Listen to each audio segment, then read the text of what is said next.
Hello and welcome back to Scriptcase by Jamie. That is me showing you how to use the Scriptcase development environment. And in this series of videos, I'm showing you just how fast and speedy you can create some of these amazing applications that you can create fully functional business platforms portals in without a problem. Okay, they don't have to be business platforms if you don't want them to be, but generally that's what they are.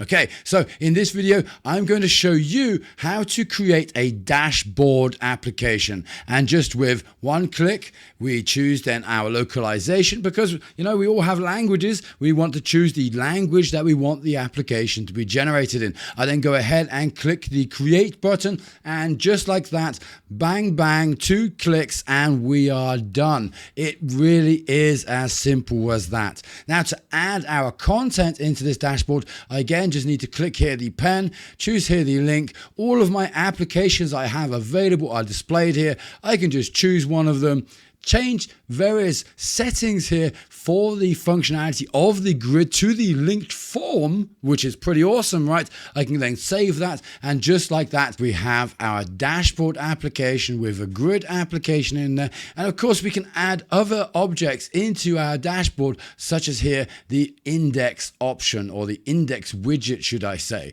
We just attach that to our database, choose the table for which we want that to be associated with. We add our metric field in here, as well as then the period field and the metric function. We can change that, as well as then the period. We just simply save that, run the application again, and just like that, I've also added a custom index widget into this dashboard application. And it's that easy and just as fast.